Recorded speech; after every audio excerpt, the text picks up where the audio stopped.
Hi friends, welcome to PSC beginners. ഇന്നത്തെ നമ്മുടെ class കേരളത്തിലെ പ്രധാന നദികളെ കുറിച്ചിട്ടാണ്. അപ്പോൾ നമുക്ക് ആദ്യം കേരളത്തിലെ പ്രധാന നദികളെ കുറിച്ചുള്ള അടിസ്ഥാന വിവരങ്ങൾ നോക്കാം. കേരളത്തിൽ ആകെ 44 നദികളാണുള്ളത്. എത്ര നദികളാണ്? 44 നദികളാണുള്ളത്. നമ്മൾ എങ്ങനെയാണ് അതിനെ നദികൾ എന്ന് അടിസ്ഥാനമാക്കുന്നത്? 15 കിലോമീറ്ററോ അതിൽ കൂടുതലോ നീളമുള്ള പുഴകളെയാണ് കേരളത്തിൽ നദികളായി കണക്കാക്കുന്നത്. എങ്ങനെ? 15 കിലോമീറ്ററോ അതിൽ കൂടുതലോ നീളമുള്ള പുഴകളെയാണ് കേരളത്തിൽ നദികളായി കണക്കാക്കുന്നത്. 44 നദികളിൽ 41 നദികൾ പടിഞ്ഞാറോട്ട് ഒഴുകുന്നു. ബാക്കി 3 നദികൾ കിഴക്കോട്ടേക്കാണ് ഒഴുകുന്നത്. ഈ 41 നദികളും ഒന്നില്ലെങ്കിൽ കായലുകളിലോ കടലിലോ ആണ് പതിക്കുന്നത്. കിഴക്കോട്ട് ഒഴുകുന്ന നദികൾ ഏതൊക്കെയാണ്? കബനി, ഭവാനി, പാമ്പാറാണ്. കബനിക്ക് 57 കിലോമീറ്റർ ദൂരമാണുള്ളത്. ഭവാനിക്ക് 38 കിലോമീറ്ററും പാമ്പാർക്ക് 25 കിലോമീറ്റർ ദൂരമാണുള്ളത്. ഇനി കേരളത്തിൽ 100 കിലോമീറ്ററിൽ കൂടുതലുള്ള എത്ര നദികളാണുള്ളത്? 11 നദികളാണുള്ളത്. എത്ര നദികൾ? 11 നദികളാണ് 100 കിലോമീറ്ററിൽ കൂടുതൽ നീളമുള്ളവ. ഏതൊക്കെയാണവ? പെരിയാറിന് 244 കിലോമീറ്റർ നീളമുണ്ട്. രണ്ടാമത് ഭാരതപ്പുഴ, 209 കിലോമീറ്റർ നീളമുണ്ട് ഭാരതപ്പുഴയ്ക്ക്. പിന്നെ മൂന്നാമത് പമ്പ, 176 കിലോമീറ്ററും. നാലാമത് ചാലിയാർ, 169 കിലോമീറ്ററും. ചാലക്കുടി പുഴ 145, 146 കിലോമീറ്ററും. കടലുണ്ടി പുഴയോ 130 കിലോമീറ്റർ. അച്ചൻകോവിലാർ 128 കിലോമീറ്റർ. കല്ലട നദി 121 കിലോമീറ്റർ. കല്ലടയ്ക്കും മൂവാറ്റുപുഴയ്ക്കും ഒരേ ദൂരമാണുള്ളത്, 121 കിലോമീറ്റർ ആണ്. വളപട്ടണം നദി 110 കിലോമീറ്റർ. ചന്ദ്രഗിരി പുഴ 105 കിലോമീറ്റർ. ഇതാണ് 100 കിലോമീറ്ററിൽ കൂടുതൽ ദൂരമുള്ള 11 നദികൾ എന്ന് പറയുന്നത്. ഓക്കെ, കേരളത്തിലെ പടിഞ്ഞാറോട്ട് ഒഴുകുന്ന നദികളിൽ നമ്മൾ പറഞ്ഞു അറബിക്കടലിലോ കായലിലോ പതിക്കുന്നവയാണ് എന്ന് പറഞ്ഞു. കിഴക്കോട്ട് ഒഴുകുന്ന നദി അപ്പോൾ എവിടെ പതിക്കുന്നത്? ഈ ഭവാനി, പാമ്പാർ, കബനി, ഭവാനി, പാമ്പാർ എന്നിവ കാവേരിയിൽ ചേരുന്ന നദികളാണ്. കേരളത്തിലെ ഏറ്റവും നീളം കൂടിയ നദി ഏതാണ്? പെരിയാറാണ്. നമ്മൾ പറഞ്ഞു 244 കിലോമീറ്റർ ദൂരമുണ്ട് എന്ന്, അതായത് 151 മൈൽ ദൂരം. കേരളത്തിലെ ഏറ്റവും നീളം കുറഞ്ഞ നദി ഏതാണ്? മഞ്ചേശ്വരം പുഴ, 16 കിലോമീറ്റർ ആണ്. അപ്പോൾ മനസ്സിലായില്ലേ? 15 കിലോമീറ്ററിൽ കൂടുതൽ എന്ന് പറഞ്ഞത് 1 കിലോമീറ്റർ വ്യത്യാസമാണ് ഉള്ളത്. കേരളത്തിലെ ഏറ്റവും നീളം കുറഞ്ഞ നദി മഞ്ചേശ്വരം പുഴയാണ്. നമ്മളുടെ കേരളത്തിലെ മിക്ക നദികളുടെ ഉത്ഭവസ്ഥാനം പശ്ചിമഘട്ടത്തിലാണ് എന്ന് നമുക്കറിയാം. അതുപോലെ പടിഞ്ഞാറോട്ട് ഒഴുകുന്ന നദികളെല്ലാം നമ്മൾ പറഞ്ഞു കായലിൽ അറബിക്കടലിലാണ് പതിക്കുന്നത് എന്ന് പറഞ്ഞു. ഇനി കേരളത്തിൽ കിഴക്കോട്ട് ഒഴുകുന്ന ഏറ്റവും വലിയ നദി ഏതാണ്? കബനിയാണ്. കിഴക്കോട്ട് ഒഴുകുന്ന ഏറ്റവും ചെറിയ നദിയാണ് പാമ്പാർ. 3 നദിയാണ്, കബനി, ഭവാനി, പാമ്പാർ. കിഴക്കോട്ട് ഒഴുകുന്ന ഏറ്റവും വലിയ നദി കബനിയും ചെറിയ നദി പാമ്പാറുമാണ്. കേരളത്തിലെ വടക്കേ അറ്റത്തെ നദി ഏതാണ്? മഞ്ചേശ്വരം പുഴയാണ്. കേരളത്തിലെ വടക്കേ അറ്റത്തെ നദി മഞ്ചേശ്വരം പുഴയും കേരളത്തിലെ തെക്കേ അറ്റത്തെ നദി നെയ്യാറുമാണ്. കേരളത്തിന്റെ ജീവരേഖ എന്നറിയപ്പെടുന്ന നദി ഏതാണ്? പെരിയാറാണ്. കേരളത്തിന്റെ നെയിൽ എന്നറിയപ്പെടുന്ന നദി ഭാരതപ്പുഴയാണ്. പൊന്നാനിപ്പുഴ, നിള എന്നൊക്കെ അറിയപ്പെടുന്നത് ഭാരതപ്പുഴയാണ്. ഭാരതപ്പുഴ ചിറ്റൂരിൽ അറിയപ്പെടുന്ന പേരാണ് ശോകനാശിനി പുഴ എന്ന് പറയുന്നത്. അപ്പൊ ശോകനാശിനി പുഴ ഏതാണ്? ഭാരതപ്പുഴ തന്നെയാണ്. ചൂർണി എന്ന അർത്ഥശാസ്ത്രത്തിൽ പരാമർശിക്കുന്ന നദി ഏതാണ്? പെരിയാറാണ്. പ്രാചീന കാലത്ത് പേരാർ എന്നറിയപ്പെട്ടിരുന്ന നദിയാണ് ഭാരതപ്പുഴ. അതുപോലെ തന്നെ പ്രാചീന കാലത്ത് ബാരിസ് എന്നറിയപ്പെട്ടത് ആരാണ്? പമ്പയാണ്. അപ്പൊ ശ്രദ്ധിക്കണം, ചൂർണി, പെരിയാർ, പേരാർ, ഭാരതപ്പുഴ, ബാരിസ്, പമ്പ. കേരളത്തിലെ ഗംഗ, കേരളത്തിലെ ഭഗീരഥി എന്നറിയപ്പെടുന്ന നദി ഏതാണ്? പമ്പയാണ്. കേരളത്തിലെ മന്ന നദി, മൂരാട്ടുപുഴ എന്നൊക്കെ അറിയപ്പെടുന്നത് കുറ്റ്യാടിപ്പുഴയാണ്. പയസ്വിനി എന്നറിയപ്പെടുന്നത് ഏതാണ്? ചന്ദ്രഗിരി പുഴയാണ്. തലയാർ എന്ന് തുടക്കത്തിൽ അറിയപ്പെട്ടിരുന്ന നദിയാണ് പാമ്പാറ്. ഓക്കെ, നമുക്ക് ഇനി നമ്മുടെ നദികളെ കുറിച്ചുള്ള അടിസ്ഥാനമായ കാര്യങ്ങൾ നമ്മൾ പറഞ്ഞുപോയി. ഒന്നുകൂടെ എളുപ്പത്തിൽ പറയാം. കേരളത്തിൽ 44 നദികളാണ്. 41 പടിഞ്ഞാറോട്ടും ബാക്കി 3 കിഴക്കോട്ട് ഒഴുകുന്നു പറഞ്ഞത്. പടിഞ്ഞാറോട്ട് ഒഴുകുന്നവയെല്ലാം കായലിലോ കടലിലോ പതിക്കുന്നു. കിഴക്കോട്ട് ഒഴുകുന്നവ കാവേരിയിൽ ചേരുന്നു പറഞ്ഞു. 15 കിലോമീറ്റർ ദൂരമുള്ളവയാണ് നദികളായി കണക്കാക്കുന്നത് പറഞ്ഞു. കേരളത്തിലെ ഏറ്റവും നീളം കൂടിയ നദി പെരിയാറും നീളം കുറഞ്ഞത് മഞ്ചേശ്വരം പുഴയാണെന്ന് പറഞ്ഞു. അതുപോലെ കിഴക്കോട്ട് ഒഴുകുന്നതിൽ നീളം കൂടിയത് കബനിയും നീളം കുറഞ്ഞത് പാമ്പാറുമാണ്. വടക്കേ അറ്റത്തെ നദിയാണ് മഞ്ചേശ്വരം പുഴ. തെക്കേ അറ്റത്തെ നദിയാണ് നെയ്യാർ എന്ന് പറഞ്ഞു. കേരളത്തിന്റെ ജീവരേഖ എന്നറിയപ്പെടുന്ന നദി ഏതാണ്? പെരിയാറാണ്. കേരളത്തിന്റെ നെയ്യിൽ എന്നറിയപ്പെടുന്ന നദി ഭാരതപ്പുഴയാണ്. പൊന്നാനിപ്പുഴ നീള എന്നറിയപ്പെടുന്ന ഏതാണ്? ഭാരതപ്പുഴയാണ്. ഭാരതപ്പുഴ ചിറ്റൂരിൽ അറിയപ്പെടുന്ന പേരാണ് ശോകനാശിനിപ്പുഴ. ചൂർണി എന്ന അർത്ഥശാസ്ത്രത്തിൽ പരാമർശിച്ചിരിക്കുന്ന നദി ഏതാണ്? പെരിയാറാണ്. അപ്പൊ ചൂർണി എന്നാൽ പെരിയാറ്, പേരാർ എന്നാൽ ഭാരതപ്പുഴ, ബാരിസ് എന്നാൽ പമ്പയാണ്. കേരളത്തിലെ ദക്ഷിണ ഭഗീരഥി എന്നറിയപ്പെടുന്ന നദിയാണ് പമ്പ. കേരളത്തിലെ മന്ന നദി മൂരാട്ടുപുഴ എന്നറിയപ്പെടുന്നത് ഏതാണ്? കുറ്റ്യാടിപ്പുഴയാണ്. പയസ്വിനി എന്നറിയപ്പെടുന്നത് ചന്ദ്രഗിരി പുഴയാണ്. തളയാർ എന്ന് തുടക്കത്തിൽ അറിയപ്പെട്ടിരുന്ന നദിയാണ് പാമ്പാർ. ഓക്കെ, നമുക്ക് ഇനി നമ്മുടെ നദികളിലേക്ക് കടക്കാം. പെരിയാർ. അപ്പൊ നമ്മൾ പറഞ്ഞു പെരിയാറാണ് നമ്മുടെ കേരളത്തിലെ ഏറ്റവും നീളം കൂടിയ നദിയാണ് പെരിയാർ. അതിന് 244 കിലോമീറ്റർ നീളമുണ്ട് എന്ന് പറഞ്ഞു. അപ്പൊ ഈ പെരിയാറിന്റെ ഉത്ഭവസ്ഥാനം എവിടെയാണ്? സഹ്യപർവ്വതത്തിലെ ശിവഗിരി മലയിൽ നിന്നാണ് നമ്മുടെ പെരിയാറിന്റെ ഉത്ഭവം. ഇടുക്കി ജില്ലയിലെ പീരുമേടിനടുത്തുള്ള ശിവഗിരി കൊടുമുടിയിൽ നിന്നാണ് പെരിയാറിന്റെ ഉത്ഭവം എന്ന് പറയുന്നത്. പെരിയാറിൽ നിന്നുള്ള ജലം വേമ്പനാട്ട് കായലിലേക്കും പിന്നീട് അറബിക്കടലിലേക്കും ഒഴുകുന്നു. നമ്മൾ പറഞ്ഞു മിക്ക നദികളും പടിഞ്ഞാറോട്ട് ഒഴുകുന്ന മിക്ക നദികളും കായലിലും കടലിലും പതിക്കുന്നു. അപ്പൊ അത് പെരിയാർ പതിക്കുന്നത് എവിടെയാണ് എന്ന് ചോദിച്ചാൽ വേമ്പനാട്ട് കായലിലാണ്. പെരിയാർ വേമ്പനാട്ട് കായലിലാണ് പതിക്കുന്നത്. കേരളത്തിലെ ജീവരേഖ എന്നറിയപ്പെടുന്ന നദിയാണ് പെരിയാർ. ചൂർണി എന്ന അർത്ഥശാസ്ത്രത്തിൽ പരാമർശിച്ചിരിക്കുന്നതും പെരിയാറിനെയാണ്. ഏറ്റവും കൂടുതൽ പോഷക നദികളുള്ള കേരളത്തിലെ നദി ഏതാണ്? പെരിയാറാണ്. ഏറ്റവും കൂടുതൽ പോഷക നദിയുള്ള ഏതിനാണ്? പെരിയാറിനാണ്. ഏറ്റവും കൂടുതൽ നീളമുള്ള നദിയായ പെരിയാറിന് തന്നെയാണ് ഏറ്റവും കൂടുതൽ പോഷക നദികളും ഉള്ളത്. അപ്പൊ ഏറ്റവും കൂടുതൽ നീളമുള്ളത് കൊണ്ട് തന്നെ ഏറ്റവും കൂടുതൽ അണക്കെട്ടുകൾ സ്ഥാപിച്ചിട്ടുള്ള നദിയും പെരിയാറാണ്. കേരളത്തിലെ ആദ്യത്തെ കോൺക്രീറ്റ് അണക്കെട്ടായ മാട്ടുപ്പെട്ടി അണക്കെട്ട് നിർമ്മിച്ചിരിക്കുന്നത് പെരിയാറിലാണ്. കേരളത്തിലെ ഏറ്റവും കൂടുതൽ ജലവൈദ്യുത പദ്ധതികളുള്ള നദിയും പെരിയാറാണ്. കേരളത്തിലെ ഏറ്റവും കൂടുതൽ ജലം വഹിക്കുന്ന നദിയും പെരിയാറാണ്. ആലുവപ്പുഴ, കാലടിപ്പുഴ എന്നറിയപ്പെടുന്നത് പെരിയാറിനെയാണ്. അപ്പൊ ആലുവപ്പുഴ, കാലടിപ്പുഴ എന്നറിയപ്പെടുന്നത് ഏതാണ്? പെരിയാറാണ് കേട്ടോ. ഇനി നമുക്ക് പെരിയാറിന്റെ പോഷക നദികളെ കുറിച്ച് നോക്കാം. ഏറ്റവും കൂടുതൽ പോഷക നദികളുള്ള കേരളത്തിലെ നദിയാണ് പെരിയാർ എന്ന് നമ്മൾ പറഞ്ഞു. അപ്പൊ പെരിയാറിന്റെ പോഷക നദികൾ ഏതൊക്കെയാണ്? കട്ടപ്പനയാറ്, മുല്ലയാറ്, മുതിരപ്പുഴ, ചെറുതോണിയാറ്, പെരുന്തുറയാറ് എന്നിവയാണ് പെരിയാറിന്റെ പോഷക നദികൾ എന്ന് പറയുന്നത്. ഏതാണ്? കട്ടപ്പനയാറ്, മുല്ലയാറ്, മുതിരപ്പുഴ, ചെറുതോണിയാറ്, പെരുന്തുറയാർ എന്നാണ്. അടുത്തത് പെരിയാറിന്റെ ആദ്യം യോജിക്കുന്ന പോഷക നദി ഏതാണ്? മുല്ലയാറാണ്. ആദ്യം യോജിക്കുന്ന പോഷക നദിയാണ്. ആദ്യം ചേരുന്ന പോഷക നദി അതാണ്. പെരിയാറിനോട് ആദ്യം ചേരുന്ന പോഷക നദി ഏതാണ്? മുല്ലയാറാണ്. മുല്ലയാർ പെരിയാറുമായി യോജിക്കുന്ന സ്ഥലത്ത് സ്ഥിതി ചെയ്യുന്ന ഡാമാണ് മുല്ലപ്പെരിയാർ. മംഗലം പുഴ, മാർത്താണ്ഡൻ പുഴ എന്നിങ്ങനെ പെരിയാർ രണ്ടായി പിരിയുന്ന സ്ഥലം ഏതാണ്? ആലുവയാണ്. രണ്ടായി പിരിയുന്ന സ്ഥലം ആലുവയാണ്. ഓക്കെ, അടുത്ത പെരിയാറിലെ പ്രധാന ജലവൈദ്യുത പദ്ധതികൾ ഏതൊക്കെയാണെന്ന് നോക്കാം. ടൈപ്പിംഗ് മിസ്റ്റേക്ക് വന്നിട്ടുണ്ട്. പെരിയാറിലെ പ്രധാന ജലവൈദ്യുത പദ്ധതികളാണ് ഇടുക്കി, പള്ളിവാസൽ, ചെങ്കുളം, നേര്യമംഗലം, പന്നിയാറ്, ലോവർ പെരിയാറ് എന്നിവ. ഏതൊക്കെയാണ്? ഇടുക്കി, പള്ളിവാസൽ, ചെങ്കുളം, നേര്യമംഗലം, പന്നിയാറ്, ലോവർ പെരിയാർ എന്നിവയാണ് പെരിയാറിൽ സ്ഥിതി ചെയ്യുന്ന പ്രധാന ജലവൈദ്യുത പദ്ധതികൾ എന്ന് പറയുന്നത്. ഏറ്റവും കൂടുതൽ ജലവൈദ്യുത പദ്ധതികളുള്ള കേരളത്തിലെ ജില്ല എന്ന് പറയുന്നത് ഇടുക്കിയാണ്. അപ്പോൾ കേരളത്തിലെ ഏറ്റവും കൂടുതൽ ജലവൈദ്യുത പദ്ധതികൾ സ്ഥിതി ചെയ്യുന്ന നദിയും ഏതാണ്? പെരിയാറാണ്. പെരിയാർ ഇടുക്കിയിൽ കൂടെ ഒഴുകുന്നുണ്ടെന്ന് അറിയാലോ അല്ലെ. കേരളത്തിൽ ഏറ്റവും കൂടുതൽ ജലവൈദ്യുത പദ്ധതികളുള്ള ജില്ലയാണ് ഇടുക്കി എന്ന് പറയുന്നത്. ഇടുക്കിയിലെ ജലവൈദ്യുത പദ്ധതികൾ ഏതൊക്കെയാണ്? ഇടുക്കി, ചെങ്കുളം, പള്ളിവാസൽ, പന്നിയാറ്, മാട്ടുപ്പെട്ടി, കൂത്തുങ്കൽ അതൊക്കെ ഇടുക്കിയിലെ പ്രധാന ജലവൈദ്യുത പദ്ധതികളിൽ വരുന്നതാണ്.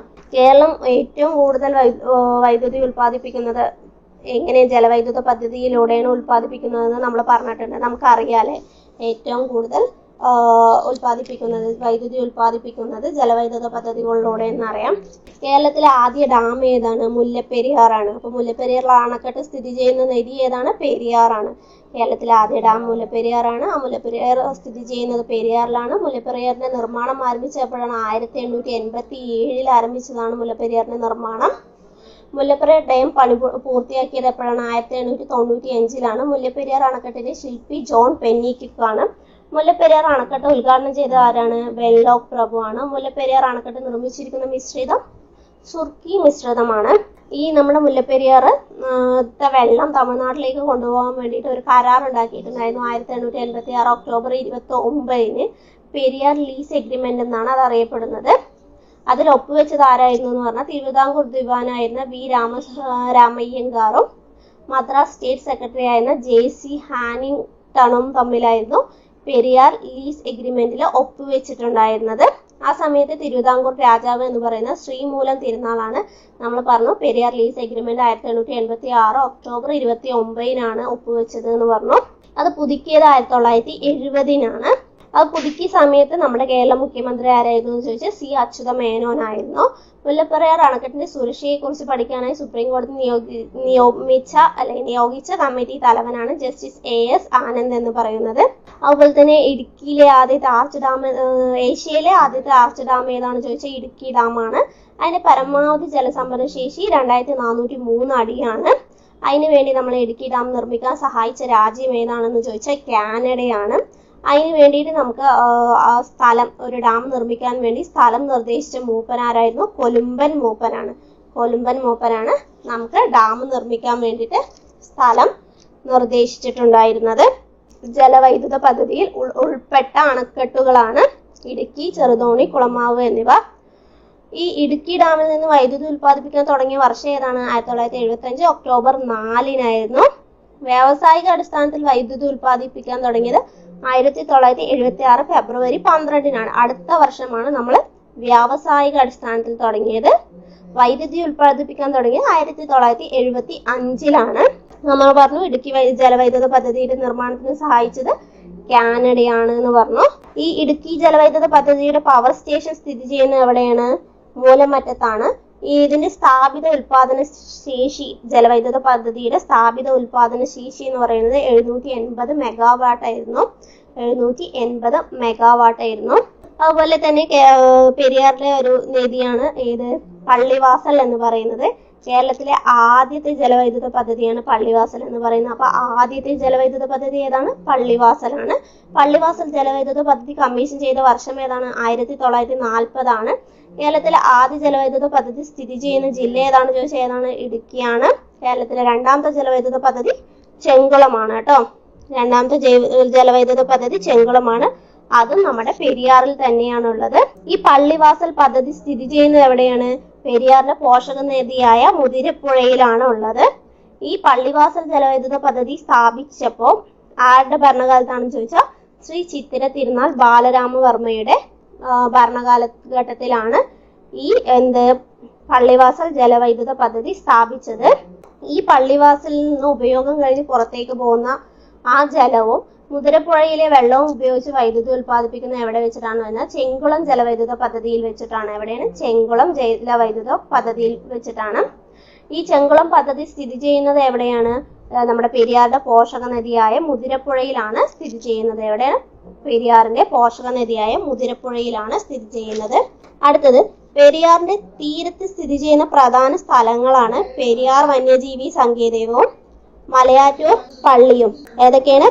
പെരിയാറിന്റെ തീരത്ത് സ്ഥിതി ചെയ്യുന്ന പ്രധാന സ്ഥലങ്ങളാണ് പെരിയാർ വന്യജീവി സങ്കേതം, പിന്നെ മലയാറ്റൂർ പള്ളി, കാലടി, ആലുവ എന്നതൊക്കെ ഏതൊക്കെയാണ്?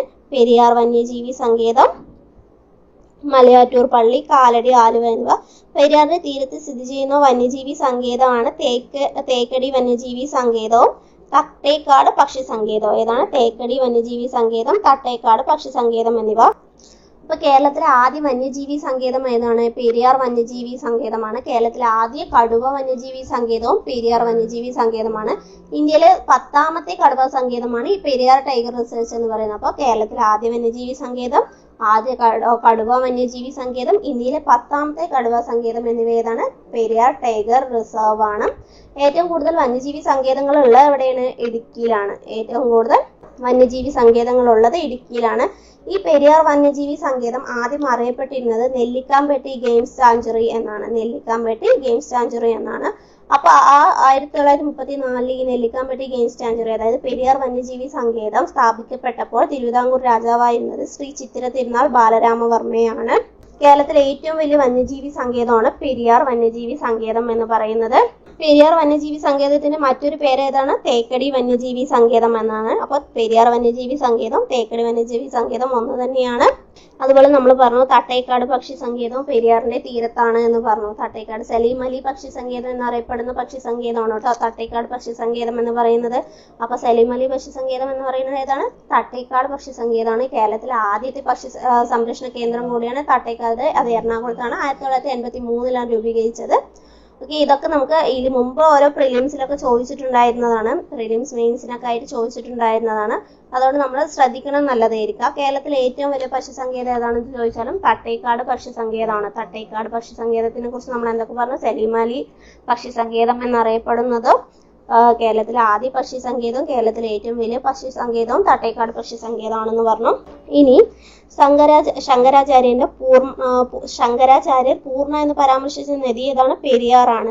ആദിശങ്കര കീർത്തി മണ്ഡപം സ്ഥിതി ചെയ്യുന്നത് പെരിയാറിന്റെ തീരത്താണ്. കാലടിയിൽ 1924 കൊല്ലവർഷം 1999 ഉണ്ടായ വെള്ളപ്പൊക്കത്തെ അറിയപ്പെടുന്ന പേരാണ് 99 വെള്ളപ്പൊക്കം. അപ്പൊ ഈ 99 വെള്ളപ്പൊക്കം 1924 വെള്ളപ്പൊക്കത്തിന് എങ്ങനെ 99 എന്ന് പേര് വന്നു മനസ്സിലായില്ലേ? കൊല്ലവർഷം 1999 ആയതുകൊണ്ടാണ് അതിന് 99 വെള്ളപ്പൊക്കം എന്ന് പേര് വന്നത്. 1924 പെരിയാറിലുണ്ടായ വെള്ളപ്പൊക്കത്തെയാണ് 99 വെള്ളപ്പൊക്കം എന്ന് പറയുന്നത്. പെരിയാറിൽ 1341 ഉണ്ടായ വെള്ളപ്പൊക്കത്തെ തുടർന്ന് നശിച്ചുപോയ തുറമുഖമാണ് കൊടുങ്ങല്ലൂർ എന്ന് പറയുന്നത്. അതായത് മുസിരിസ് എന്നറിയപ്പെടുന്ന കൊടുങ്ങല്ലൂർ 1341 വെള്ളപ്പൊക്കത്തിൽ നശിച്ചു പോയതാണ്. പെരിയാറിലെ വെള്ളപ്പൊക്കത്തിൽ നശിച്ചു പോയതാണ്. അതേ 1341 പെരിയാറിലെ വെള്ളപ്പൊക്കം മൂലം രൂപം കൊണ്ട തുറമുഖമാണ് കൊച്ചി തുറമുഖം എന്ന് പറയുന്നത്. കേരളത്തിൽ തന്നെ ഏറ്റവും വലിയ നദിയായതുപോലെ തന്നെ ഏറ്റവും കൂടുതൽ മലിനീകരണം നേരിടുന്ന നദി കൂടിയാണ് പെരിയാർ. പെരിയാർ ഏത് ജില്ലയിൽ കൂടെ ഒഴുകുന്നത്? ഇടുക്കി, എറണാകുളം ജില്ലയിൽ കൂടെയാണ് ഒഴുകുന്നത്. ഓക്കെ, നമുക്ക് അടുത്തത് നമ്മുടെ ഭാരതപ്പുഴയിലേക്ക് കടക്കാം. ഭാരതപ്പുഴ കേരളത്തിലെ രണ്ടാമത്തെ നീളം കൂടിയ നദിയാണ് ഭാരതപ്പുഴ.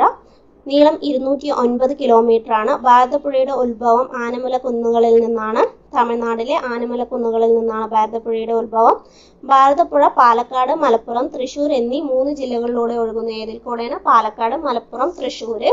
കേരളത്തിലെ നെയ്യിൽ എന്നറിയപ്പെടുന്ന നദിയാണ് ഭാരതപ്പുഴ. ചിറ്റൂരിൽ ഭാരതപ്പുഴ ശോകനാശിനി പുഴ എന്നാണ് അറിയപ്പെടുന്നത്. ഭാരതപ്പുഴയെ ശോകനാശിനി പുഴ എന്ന് വിശേഷിപ്പിച്ചത് ആരാണ്? തുഞ്ചത്ത് രാമാനുജൻ എഴുത്തച്ഛനാണ്. തുഞ്ചത്ത് രാമാനുജൻ എഴുത്തച്ഛനാണ് ഭാരതപ്പുഴയെ ശോകനാശിനി പുഴ എന്ന് വിളിച്ചത്.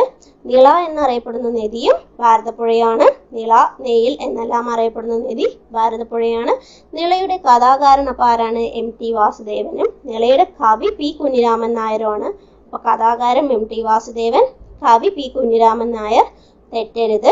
പ്രാചീന കാലത്ത് ഭാരതപ്പുഴ അറിയപ്പെട്ടിരുന്ന പേരാണ് പേരാർ. പ്രാചീന കാലത്ത് ഭാരതപ്പുഴ അറിയപ്പെട്ടിരുന്ന പേരാണ് പേരാർ. നമ്മൾ ഇതൊക്കെ അടിസ്ഥാന കാര്യങ്ങൾ പറഞ്ഞിട്ടുണ്ട്.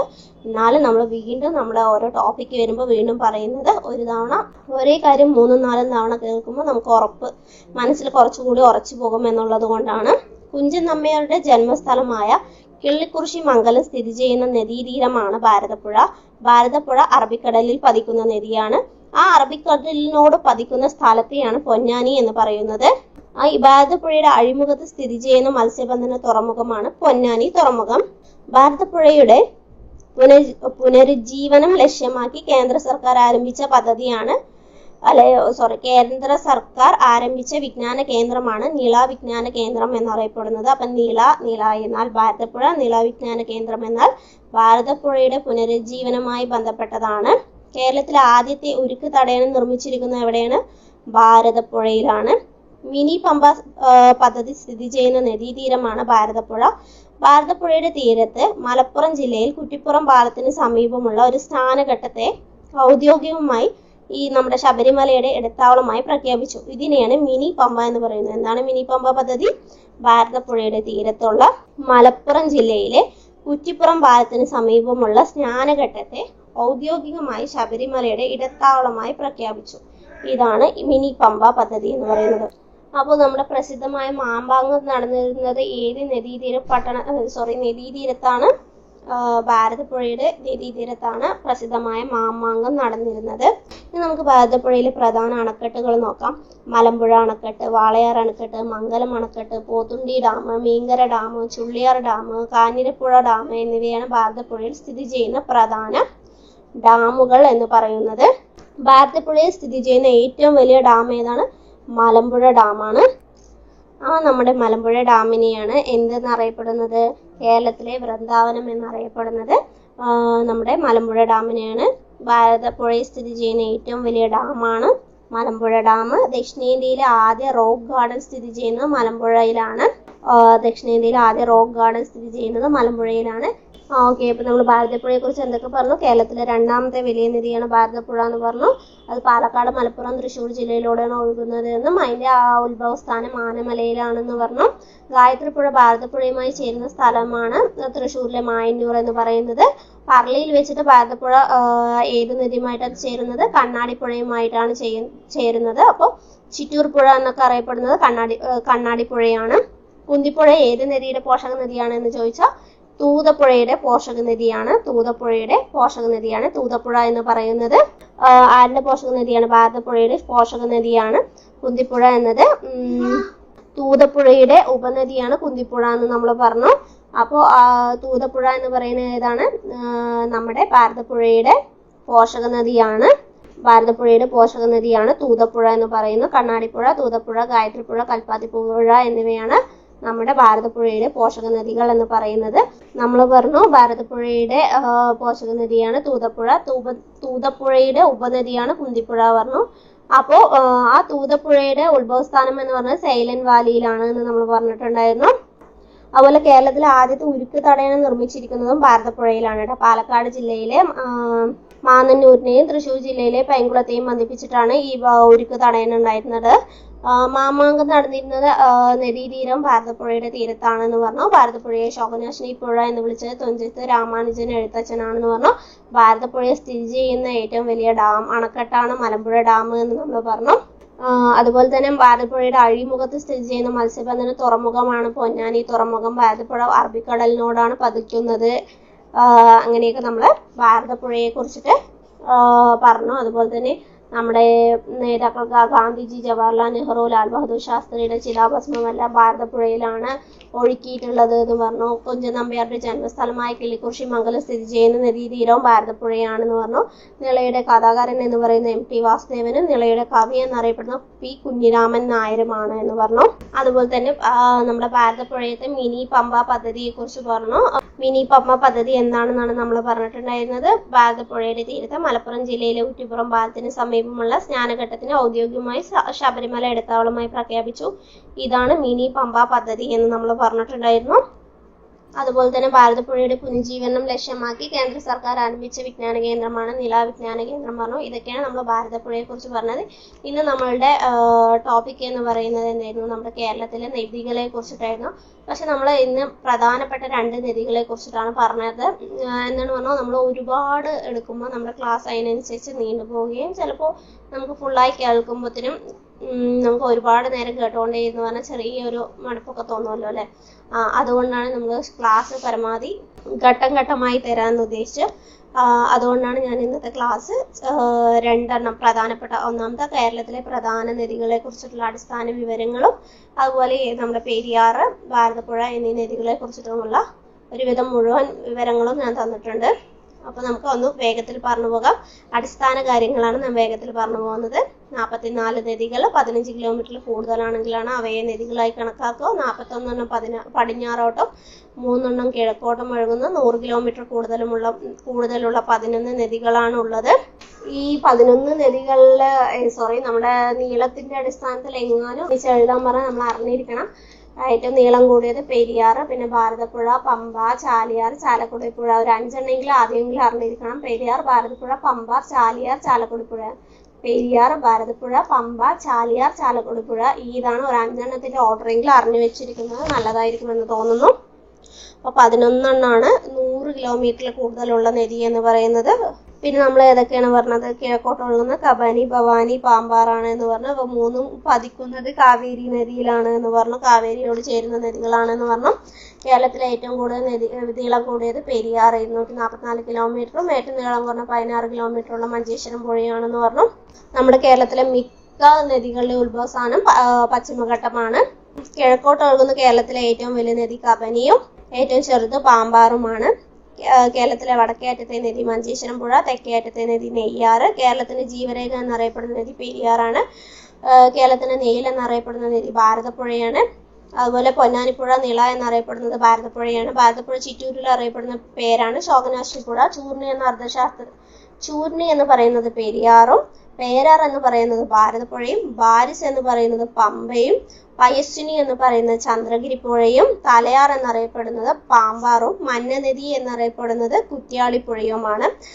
കേരളത്തിലെ ഗംഗ, ദക്ഷിണ ഭഗീരഥി എന്നറിയപ്പെടുന്നത് പമ്പയാണ്. അതുപോലെ നമ്മൾ പെരിയാറിനെ കുറിച്ച് പറഞ്ഞു. പെരിയാറിനെ കുറിച്ച് പറയുമ്പോൾ എന്താ പറയുന്നത്, ഏറ്റവും വലിയ നദിയാണെന്നൊക്കെ പറഞ്ഞു. അപ്പൊ അതിൽ ഇമ്പോർട്ടന്റ് ആയത് പെരിയാറിലെ പ്രധാന ജലവൈദ്യുത പദ്ധതി ഇടുക്കി, പള്ളിവാസൽ, ചെങ്കുളം, നേര്യമംഗലം, പന്ന്യാർ, ലോവർ പെരിയാർ ഇവയാണ്. ഏതൊക്കെയാണ്? ഇടുക്കി, പള്ളിവാസൽ, ചെങ്കുളം, നേര്യമംഗലം, പന്ന്യാർ, ലോവർ പെരിയാർ എന്നിവയാണ് പെരിയാറിലെ ജലവൈദ്യുത പദ്ധതികൾ എന്ന് പറയുന്നത്. അതുപോലെ തന്നെ പെരിയാറിന്റെ തീരത്ത് സ്ഥിതി ചെയ്യുന്ന സ്ഥലങ്ങൾ ഏതൊക്കെയാണ്? അതുപോലെ മുല്ലപ്പെരിയാർ, പെരിയാറുമായി യോജിക്കുന്ന സ്ഥലത്ത് സ്ഥിതി ചെയ്യുന്ന ഡാം ഏതാണെന്ന് ചോദിച്ചാൽ ഏതാണ്? മുല്ലപ്പെരിയാറാണ്. മുല്ലപ്പെരിയാറാണ്. പെരിയാറിന്റെ പ്രധാന പോഷക നദികൾ ഏതൊക്കെയാണ്? മുല്ലയാറ്, മുതിരപ്പുഴ, ഇടമലയാറ്, കട്ടപ്പനയാറ്, ചെറുതോണിപ്പുഴ, പെരിഞ്ഞാൻകുടിപ്പുഴ എന്നിവയാണ് പെരിയാറിന്റെ പ്രധാന പോഷക നദികൾ എന്ന് പറയുന്നത്. പെരിയാറിന്റെ തീരത്ത് സ്ഥിതി ചെയ്യുന്ന സ്ഥലങ്ങളാണ് പെരിയാർ വന്യജീവി സങ്കേതം, മലയാറ്റൂർ പള്ളി, കാലടി, ആലുവ എന്നൊക്കെ പറയുന്നത്. പെരിയാറിന്റെ തീരത്ത് ഉള്ള വന്യജീവി സങ്കേതം ഏതാണ്? തേക്കടി, തട്ടേക്കാട് എന്നിവയാണ്. പെരിയാറിന്റെ തീരത്തുള്ള വന്യജീവി സങ്കേതം എന്ന് പറയുന്നത്. 1341 വെള്ളപ്പൊക്കത്തിൽ നശിച്ചത് കൊടുങ്ങല്ലൂർ തുറമുഖവും രൂപം കൊണ്ടത് കൊച്ചി തുറമുഖവുമാണ്. അത് കഴിഞ്ഞ് നമ്മൾ ഭാരതപ്പുഴയെ പറ്റി പറഞ്ഞു. അതിൽ കൺഫ്യൂഷൻ വരാൻ സാധ്യതയുള്ളത് നിളയുടെ കഥാകാരൻ MT വാസുദേവനും നിളയുടെ കവി P കുഞ്ഞിരാമൻ നായരുമാണ്. അതുപോലെ ഭാരതപ്പുഴ ഒഴുകുന്നത് പാലക്കാട്, തൃശ്ശൂര്, മലപ്പുറം എന്നിവയിലൂടെയാണ്. എവിടെയാണ്? പാലക്കാട്, തൃശ്ശൂര്, മലപ്പുറം എന്നിവയിലൂടെയാണ് ഭാരതപ്പുഴ ഒഴുകുന്നത്. അങ്ങനെയാണ് പറഞ്ഞാൽ നമ്മുടെ പെരിയാർ ഒഴുകുന്ന എവിടെ കൂടെയാണ്? ഇടുക്കി, എറണാകുളം ജില്ലകളിൽ കൂടെയാണ് നമ്മുടെ പെരിയാർ ഒഴുകുന്നത്.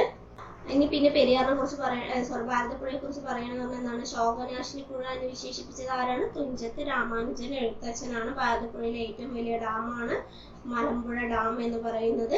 അതുപോലെ ഭാരതപ്പുഴയിലെ മിനി പമ്പ പദ്ധതിയെ കുറിച്ച് പറഞ്ഞു. പിന്നെ നിളാവിജ്ഞാന കേന്ദ്രം. അതുപോലെ പ്രധാനപ്പെട്ട അണക്കെട്ടുകൾ ഏതൊക്കെയാണ്? മലമ്പുഴ അണക്കെട്ട്, വളയർ അണക്കെട്ട്, മംഗലം അണക്കെട്ട്, Pothundi dam, Meenkara dam, Chulliyar dam, Kanjirapuzha dam എന്നിവയാണ്. ഓക്കെ, ഇതാണ് നമ്മുടെ ഇന്നത്തെ ക്ലാസ് എന്ന് പറഞ്ഞത്. ഒരുപാട് വലിച്ചു നീട്ടാണ്ട് എടുത്തിട്ടുണ്ട് എന്നാണ് എൻ്റെ വിശ്വാസം. ഇഷ്ടപ്പെട്ടാൽ ലൈക്ക് ചെയ്യുക, സബ്സ്ക്രൈബ് ചെയ്യുക. വീണ്ടും ഒരു നല്ല ക്ലാസ്സുമായി വരുന്നത് വരെ ഓക്കെ, ബൈ.